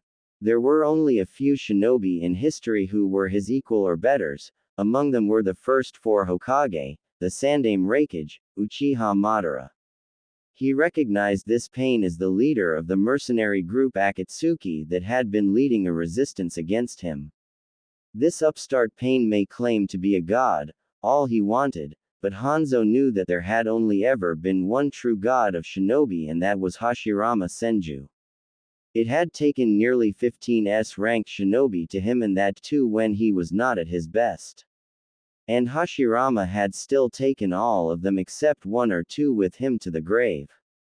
This Pain was nowhere near as strong as that monster of a shinobi. With that thought, the great Hanzo of the Salamander breathed his last. Oxo. A few hours later, in a cave in Omegakure. On the fingers of a massive wooden statue of what looked to be a massive beast sitting in the Seiza position, with 9 eyes all of which appeared to be closed, stood some of the most notorious criminals in the entire elemental nations. Each nin stood on 1 finger, and there were a total of 9 shinobi in that isolated cave. And each of the shinobi had an almost identical ring on one of her fingers. One of them was Itachi Uchiha, the clanner and ex-Konoha nin, and one of the most notorious missing nin. He was the wielder of the Sharingan, one of the only 2 remaining people to bear the Sharingan after he had slaughtered his entire clan, leaving only his younger brother Sasuke alive. He watched the proceedings with a bored look in his eyes, while his mind was calculating all the possible reasons for this meeting of all the members of the Akatsuki. Adjacent to Itachi stood a massive man with the appearance of a shark. He had what appeared to be gills on the sides of his face, and his teeth were filed to look like that of a towered over Itachi in height. He was Kisame Hoshikage, also known as the Monster of Kiri. He was also known as the Tailless Biju for his massive chakra reserves. He was a former member of the 7 Swordsmen of the Mist, who went rogue after the Yondaime Mizukage Yagura had started the genocide of all shinobi with Kekkei Genkai. He was the wielder of the semi-sentient sword Samahata, which was wrapped up in bandages and was resting on his back. It had the unique ability to absorb chakra and use it to heal or empower Kisame. Its blade looked like the scales on fish. He was a master of water-style ninjutsu. He was Itachi's partner in Akatsuki. Adjacent to Kisame stood what appeared to be a half-plant and half-man made up of 2 halves, one black and one white. They called him Zetsu. He was the spy of the group. He had the ability to sneak into any place undetected and merge with any wooden surface, using something similar to Mokuden. He had something like a split personality, and the other members of Akatsuki called his white half as his good half and his black half as his evil half.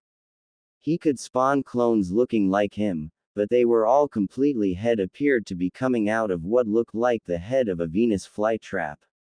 He was a cannibal. Adjacent to Zetsu stood a beautiful lady with blue hair and paper clips keeping her hair from blowing onto her face. She was Konan and the second in command of the Akatsuki. She had the unique ability to completely convert her body into paper and could also fly. She was known by the people of AIM as the Angel. She rarely talked in the meetings and was extremely devoted to Pain. And adjacent to Conan stood Pain. He looked like an ordinary young man with spiky shirt brown hair. His eyes were silver in color with concentric rings of purple in them. They were the fabled eyes of the Sage of the Six Paths, they were the Rinnegan. His face had many metal piercings in them in his ears and also through his nostrils. He was the leader of the Akatsuki and the person who slew the great Hanzo of the Salamander. On the fingers of the other hand stood a blind male with long blonde hair that fell over his face, making him look like a transvestite. He had what looked like mouths on the palms of both his palms. He was a missing nin from Iwa called as Deidara. He wielded the Bakuden Kekai Genkei, explosion release. He was obsessed with explosions and considered them to be art and always argued with his Akatsuki partner about what constitutes true art. He used explosive clay to cause massive explosions and he could also fly on his clay constructs. And next to Deidara stood his partner and the greatest puppeteer to ever live, Akasuna no Sasori of the Red Sands. The man was a missing nin from Suna who hated the Sandame Kazekage and had basically started the Third Shinobi World War. You couldn't see much of his body, as it was entirely covered in a large cloak, but his face had a youthful appearance and he had bright red hair. This man considered his puppets to be art and was at constant loggerheads with Deidara about whose work among them was true art. Next to Sasori stood Hidan, an S-ranked missing nin from the now-defunct hidden village of Yugakure. He was a high priest to the religion of Jashin and was a religious fanatic. He is Knight on Unkillable and along with his partner Kakuzu were known as the Zombie Duo. He constantly slaughtered people as offerings to his god Jashin. His signature weapon was a scythe with 3 spikes as blades. This man had slaughtered almost the whole ninja force and a lot of civilians of Yugakure before going rogue. And next to Hidan, stood his partner Kakuzu, another person who was nearly immortal. He was a missing nin from Takigakure, who was from the same time period as the Shidaime Hokage. He had been sent by his village to assassinate Hashirama, but failed badly and was disowned by his own village. He had transformed his entire body into living threads, which acted as both offense and defense using the kinjutsu of Takigakure, known as the Jongu. He had 5 hearts in his chest cavity, which he took from his opponents, and the hearts could attack an opponent of his while coming out of his body, and each heart used elemental jutsu belonging to a single element. This man was obsessed with money and was a professional bounty hunter. These 9 most dangerous criminals in the elemental nations were waiting to hear the reason for this sudden meeting that their leader Pain had called for. Pain finally decided to address the reason for the meeting, saying, "Zetsu, tell everyone what you learned recently about the Kyubi Jinchuriki." Quote, "Hi, Leader Sama. The Kyubi Jinchuriki was on a mission to stop Itachi's little brother from defecting from Konoha and joining Orochimaru. The Kyubi Jinchuriki won the fight against Sasuke Uchiha, but pulled away from landing the final blow and got hit by a Chidori to the chest. And then Orochimaru arrived and stopped the Kyubi's chakra from healing the Jinchuriki and then placed his cursed seal of heaven on him, resulting in his temporary death and the Kyubi getting freed from the seal and then getting dispersed to form elsewhere, but from what I heard the Jinchuriki survived," answered Black Zetsu. "Looks like Orochimaru is interfering in our affairs after betraying our organization once," said Pain in an annoyed voice, as now they would have to wait for some more years so that they could capture the Kyubi when it eventually reforms, which would take a few years, as the Kyubi took the longest time to reform. The stronger the Biju, the longer it took for it to reform. That traitor had also taken with him the Akatsuki king which was given to him, and now without that it would take a lot more time to seal the Biju into the Gedo Mazo. Looks like your little brother has joined that cowardly snake Orochimaru. I wonder how long it will take before Orochimaru takes over his body, said Kisame while trying to control his laughter at the thought that anyone would be foolish enough to trust Orochimaru to help them. Itachi didn't respond to Kisame's taunt about his little brother, instead keeping a disinterested and stoic expression on his face, but internally he was cursing Sasuke quite profusely. Foolish little brother, you never had the best control over your emotions. I can't believe that you were idiotic enough to go to Orochimaru for help finding me. That cowardly snake couldn't defeat me and have my body and Sharingan, so he is now targeting you, and you foolishly walked into his arms willingly, thought Itachi, but didn't let any of his internal turmoil to show on his face. Has the snake taken over Sasuke Uchiha's body, yet? Asked Pain, as Orochimaru was a melee opponent, but he could him quite easily. But an Orochimaru with a fully functioning Sharingan would be a terrifying opponent, not enough to defeat Pain himself, but still he would become a thorn in his side. No, he has not. He has already recently changed bodies in order to heal from the damage the Sandaime Hokage inflicted on him. So he can't change bodies for another 3 years. He is shaping Sasuke to be at his peak so that he can take over the body of an Uchiha at his prime, Zetsu answered. Allow me to go after Orochimaru, Leader Sama. I will make sure to him in an explosion, yeah. It will be a fine expression of art, said Deidara. Art is not an explosion, art is eternal, you moron. Let me go after him, Leader Sama. I will him and turn him into a will make a fine piece of art, remarked Sasori in a scathing tone, and the two of them got into their usual argument about the meaning of art, and all the members tuned out their argument. They had all gotten used to Thai's idiotic arguments. Allow me to sacrifice that heathen snake to Jashin-sama, Leader Sama, said Hidan. Let me collect his bounty, Leader Sama. It will bring us a lot of money, said Kakuzu, who was the treasurer of Akatsuki. No. We will sacrifice him to Jashin-sama, said Hidan, and started ranting about Jashin-sama anding the heathens. Pain seemed to be ruminating over all the information shared and finally said, not now. Orochimaru would have already gone to ground to escape our clutches, and he has a lot of hidden bases. It would be a waste of resources to go after him now. Instead, all of you will continue with bounty hunting and also complete the missions outsourced to us by Iowa. Now that I have Hanzo, we have a secure base of operations in AIM. I want us to be ready to go after all the Jinchuriki in exactly 3 years' time, because if we start hunting Jinchuriki now, the 5 great shinobi nations will become alert and come after us. When the time comes for the Kyuubi to reform, we will begin collecting the Biju one after another, not giving time to the major shinobi villages to become alert and thwart our efforts. And Zetsu, I want you to monitor the movements of all the Jinchuriki, and also leak the news to the other shinobi villages about Konoha losing possession of the Kyuubi. This will make the other shinobi villages to focus on taking advantage of Konoha's weakness, and we can operate in you are all dismissed. At that pronouncement, all the members except Pain, Konan and Zetsu blinked out of existence, revealing that they were not really there and were just some type of long-distance projections of their real selves.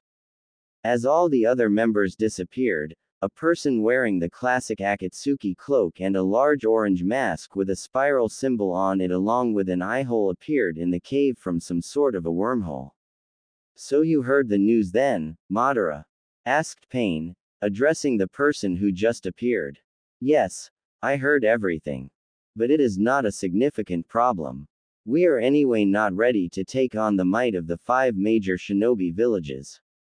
But we will have to take care of Orochimaru permanently before he can take control of Sasuke's body, as that is not something we can allow to happen, as if Orochimaru takes over a body of a full-fledged Uchiha, then he will become a true thorn in our side. And it is a good idea to ensure chaos between the shinobi villages by leaking the news of Konoha losing the Kyuubi, came the answer of the person claiming to be Madara Uchiha, the strongest Uchiha ever, also known as the Bishonen, war god, and is the ghost of the Uchiha. Why don't we simply Sasuke Uchiha? That will prevent Orochimaru from getting his body," asked Konan. "No," said Madara in a stern voice. Madara always had doubts about Itachi's loyalty, but couldn't ever catch him red-handed. He planned to have Sasuke replace Itachi once Itachi was dead from his illness, something Madara didn't think Itachi knew about Madara knowing about it. Madara was banking on gaining Sasuke loyalty by telling him about the truth behind the Uchiha massacre and paint Konoha as the villains, even though it was he himself who hated the innocent Uchiha, while Itachi had only those who were involved in the coup attempt against Konoha. From what he knew, Sasuke was not exactly a stable character and was easy to twist to his needs. "I have some plans for him. You both focus on Orochimaru before the 3-year period is up and he decides to change bodies," he said, and then warped away with a swish of his cloak. As soon as Madara and Zetsu departed, Konan addressed Pain. "I don't trust Madara's commitment to our mission to establish world peace. I think he has some hidden agenda and is playing us." "I agree with you, Konan. But for now we have his need. But once I get even a whiff of his treachery, I will him personally. He may be very powerful, but he is no match for a god, and I am a god," Pain said. "But are you sure about causing unrest between the major shinobi villages? It may lead to another shinobi war," asked Konan. "Yes, I am sure, Konan. The only way the shinobi world will know peace is if they have all first experienced pain. And such small sacrifices are required for us to achieve peace," said Pain in a confident voice, trying to put Konan's mind at ease. Konan just nodded her head in agreement, all the while wondering when she and her friends had gone from trying to achieve peace in aim by overthrowing the tyrant Hanzo, to plotting to cause wars for their benefit, and wondering what Yahiko and Jiraiya sensei would think about their actions if they saw them now. But Nagato was the only person dear to her that she had left, and she was determined to help him for as long as she could. With that discussion closed, both Pain and Konan departed the cave, after Pain dispelled the summoning of the Gedo Mazo. They both now had the task of stabilizing AIM after the death of its tyrant ex-leader Salamander Hanzo. Iwagakure no Sato, or the Hidden Stone Village, was one of the 5 major shinobi villages and was the second oldest shinobi village to be formed after Konohagakure. Their leader was called as the Tsuchikage, or the Earth Shadow. So far, they have had 3 Tsuchikage, and the present Tsuchikage was Onoki of the Dust Release. Onoki was a very short old man with a triangular beard and a mustache which has angular corners, a big red nose and thick eyebrows. The top of his head was completely bald, although he had long white hair on the back of his head, which was tied up in a top knot with a yellow ribbon. He wears a green and yellow coat with a red collar. Underneath that he wears the traditional Iwagakure outfit consisting of a light green version of Iwagakure's flak jacket and mesh armor. This man, also known as Onoki the Fence Sitter, was one of the most deadly shinobi to ever live in the elemental nations. He was a wielder of the fabled Kekkei Toda, the Dust Release, which was capable of destroying a target on an atomic level. The Dust Release was a combination of fire, earth and wind release. He was the longest-serving Kage in the history of the shinobi nations. The shinobi of Iwa had a rock-hard attitude and were fanatically loyal to their Kage, and would carry out his every order even if it meant their death. Iwagakure ninja specialize in earth release techniques and its different variations. And speaking of the village itself, it was located in the midst of some very rocky mountains. These mountains provide a very good natural defense, making the village a natural stronghold and also increasing the ease with which the Iwa ninja could perform earth release techniques against their enemies. Also, unlike Konoha, the houses were made of stone, instead of wood, thereby providing more protection in the case of an attack. Iwa has an antagonistic relationship with Konoha, having fought against them in all the 3 shinobi wars and having lost all of them. Another thing common in Iwa was the hatred shared by all their ninja for the Yondaime Hokage, for the humiliating defeat at his hands during the Third Shinobi War, during which he had massacred more than 1,000 Junin of Iwa during the Battle of Kanobi Bridge using his Hiraishin technique, thereby single-handedly winning the war for Konoha against Iwa. Their military strength had still not recovered